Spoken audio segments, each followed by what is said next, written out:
Military spouses looking to part ways are eligible for free in-person or remote consultation with a Navy legal assistance attorney. To maximize the benefits of an attorney consultation, this video familiarizes viewers with 2 important topics and 3 general reminders concerning the divorce process.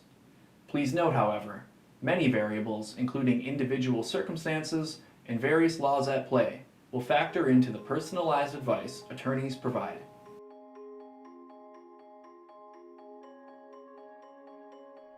The 2 important topics we'll discuss are jurisdiction and costs, which, like divorce laws in general, vary from state to state. To begin a divorce, one spouse must file a petition for divorce in a court that has legal jurisdiction over the marriage, which means it has legal authority to end the marriage and to issue orders by which the spouses must comply. A state can have jurisdiction over a marriage if the spouses have lived in the state for a certain amount of time. However, some states may also require spouses to physically separate for a specific period before filing. Also, various child custody laws may require spouses with minor children to file custody proceedings in a different state than where they filed for divorce. Jurisdiction also determines the type of divorce available. Some states or jurisdictions offer no fault-based divorce, fault-based divorce, legal separation, or summary divorce proceedings. And some states offer various combinations of these proceedings. A jurisdiction following no-fault laws finalize divorces based on irreconcilable differences, meaning the spouses reached a point at which they mutually agree no amount of counseling can repair their marriage. On the other hand, jurisdictions offering fault-based divorce laws are concerned with issues of cruelty, abandonment, and adultery, and will require proof of these issues in court. Only a few states offer legal separation. In these states, spouses can legally separate while delaying the divorce for economic or medical reasons. Finally, summary divorces or summary dissolutions of marriage are limited to spouses with no dependent children from their marriage and are usually only available to spouses with limited assets or property issues that do not involve real estate. As for costs, there are generally 2 types: filing fees and attorney's fees. Barring any court-granted hardship waivers, filing fees typically cost between $125 and several $100s depending on the state. On the other hand, attorney's fees can reach into the thousands of dollars range per spouse. One way to minimize or to avoid attorney's fees is by avoiding the need to hire attorneys. This can only occur if the spouses can keep proceedings uncontested, meaning they agree on all the legal terms of their divorce. In these cases, most courts allow spouses to represent themselves, thereby avoiding attorney's fees and securing a quicker resolution. If spouses cannot completely agree on the terms of their divorce and need to sort out disagreements in court, they will have to hire their own private attorneys to represent them. Alternatively, they could potentially represent themselves, which is not typically advisable to resolve any legal dispute. So what are the terms of a divorce? In essence, think of all the loose ends spouses should tie up before moving on to their new lives. The 4 most common terms are property division, equalization, spousal support or alimony, arrangements for custody and visitation of minor children, and child support. Let's take these one at a time. Property division refers to splitting up marital or community property, which includes both assets and debts or liabilities, acquired or incurred during the marriage.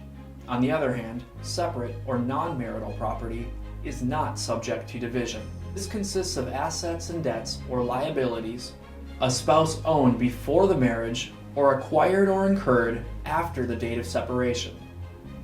Specific gifts or inheritances one spouse received at any time, even if received during the marriage, are generally considered separate or non-marital property. On a related note, viewers should be sure to account for any property financed with a joint loan, typically for a vehicle or a home, as this kind of property ownership may present unique issues beyond the scope of this video. Spousal support is monthly financial support one spouse provides the other to ensure they can get back on their feet after marriage.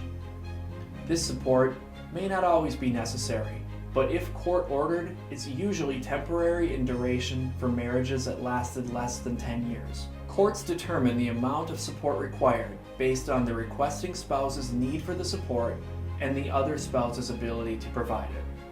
The next two terms apply only to spouses who have minor children together. 1, child custody and visitation, and 2, child support. Ultimately, spouses must iron out these terms in a parenting plan, which courts are likely to approve. However, some courts may first require participation in a custody mediation session with court-appointed social workers.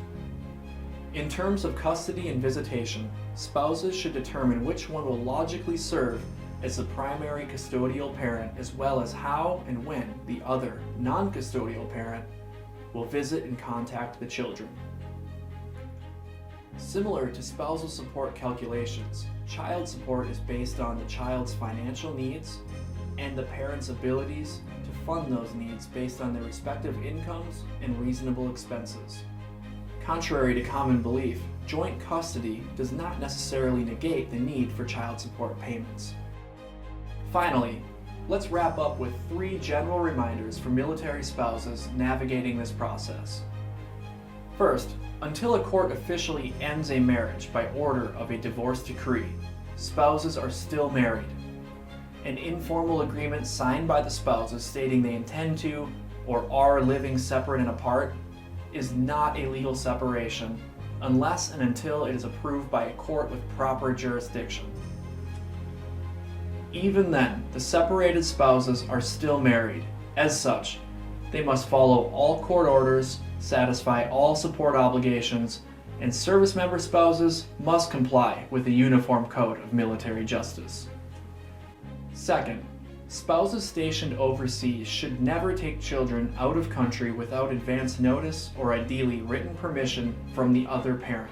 Doing so may require a special power of attorney authorizing travel for the children and a temporary child custody agreement both parents sign. A Navy legal assistance attorney can provide the proper steps for traveling with children or contact information to alert the proper authorities should one parent and child travel outside the country without permission. And third, a friendly reminder to take the high road, especially when faced with emotional stress and frustration. Any fleeting satisfaction to be gained from disparaging a soon-to-be ex-spouse on social media, in text or voice messages, or simply to other family members or children can have lasting negative impacts on divorce and custody proceedings as well as on the post-marriage relationship in general. Spouses considering divorce are encouraged to consult a family law or a military legal assistance attorney.